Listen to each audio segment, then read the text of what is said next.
Nifty வந்து பார்த்தீங்கன்னா ட்ராஜிக்கல் drop down. இது வரைக்கும் பார்த்தீங்கன்னா 9% டவுன் ஆயிருக்கு. இந்த 1.5 வருஷத்தில் மார்க்கெட் ஏறவே இல்லை. இப்போதைக்கு ஏறுறதுக்கான சுச்சுவேஷனே தெரியல. பல பேர்த்துக்கு வந்து பார்த்தீங்கன்னா அவ்வளோதான் ஏறாது மார்க்கெட் அப்படிங்கிற நிலைமை இருக்குது. ஆனால் இந்த நிலைமைகள் மாறும். 2022 உக்ரைன் ரஷ்யா வார் வந்து அதே டைமில் நமக்கு வந்து இன்ஃப்ளேஷன் கிரைசிஸ், ஃபெட் கிரைசிஸ் வந்தபோது மார்க்கெட் இதே மாதிரி தான் டவுன் ஆச்சு. வளரவே வளராதுங்கிற நிலைமையில தான் இருந்தது. லேட்டர் தென் 18,000 இருந்த நிஃப்டி இறங்கி வந்து 15,000 நியர்பை டச் ஆச்சு. எல்லாருமே அவ்வளோதான் நினைச்சாங்க. உங்களுக்கு அதுக்கப்புறம் பாருங்க 2023-24 என்ன ஆச்சு? உக்ரைன் வார் கண்டினியூ ஆகிட்டு தான் இருந்தது. அதே டைமில் இன்ஃப்ளேஷன் இருந்தது, இன்ட்ரெஸ்ட் ரேட் எலிவேட்டடாக தான் இருந்தது. But market keep on moving.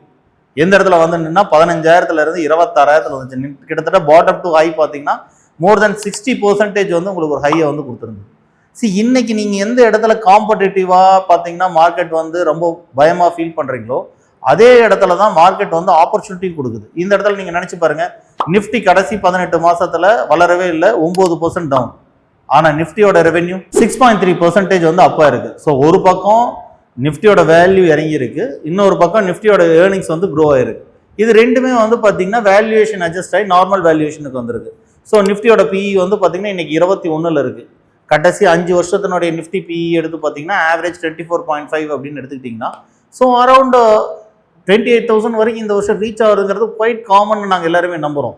ரெண்டாவது, கவர்மெண்ட்னுடைய மேக்ரோ எக்கனாமிக்கல் பாலிசிஸ் கடைசி 18 மாதத்தில் நிறைய இம்பாக்ட் வந்து கொடுத்துருக்கு. ஃபார் எக்ஸாம்பிள், டைரக்ட் ஸ்டிமுலஸ் கொடுத்துருக்கிற இன்கம் டேக்ஸ்னுடைய நியூ ரெஜிம், ஜிஎஸ்டி 2.0, அதுக்கப்புறமா வந்ததில் பார்த்தீங்கன்னா high capital expenditure, highest growing GDP, inflation வந்து பார்த்தீங்கன்னா கிட்டத்தட்ட டிஃப்ளேஷன் ரேஞ்சில் தான் இருக்குது.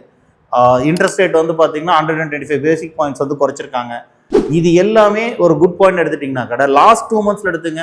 Free trade agreement with USA, Europe வந்து ரொம்ப இருக்கிறதுலையே பெருசு, கனடா கூட நம்ம பண்ணியிருக்கோம். ஸோ இது எல்லாமே பிஸ்னஸையும் எக்ஸ்போர்ட்டையும் பூஸ்ட் பண்ணுறதுக்கான எல்லா மேக்ரோ எக்கனாமிக்கல் ஃபேக்டர்ஸும் மார்க்கெட்டுக்கு ஃபேவராக இருக்குது.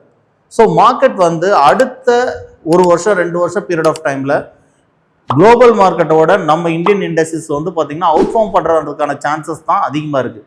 இதே தான் கோல்ட்மேன் சாக்ஸ், மார்கன் ஸ்டான்லி, கிட்டத்தட்ட எல்லா இந்தியன் புரோக்கிங் ஃபர்ம்ஸ் எல்லாருமே வந்து பார்த்தீங்கன்னா அடுத்த 2 இயர்ஸில் இந்தியன் இண்டெக்ஸ் வந்து அவுட் பர்ஃபார்ம் பண்ணும். Especially 2026 Indian index 28,000 to 30,000 cross பண்ணணும்னு சொல்லிட்டு ஒவ்வொருத்தரும் தனித்தனியாக ரிப்போர்ட் கொடுத்துருக்காங்க. ஸோ உங்களோட ஈக்விட்டி இண்டெக்ஸ் பேரில், இன்வெஸ்டிங் பேரில் நீங்கள் தயவு செஞ்சு பயப்படாதீங்க, கான்ஃபிடென்ட்டாக இருங்க. 2026 will be a better year compared to 2025.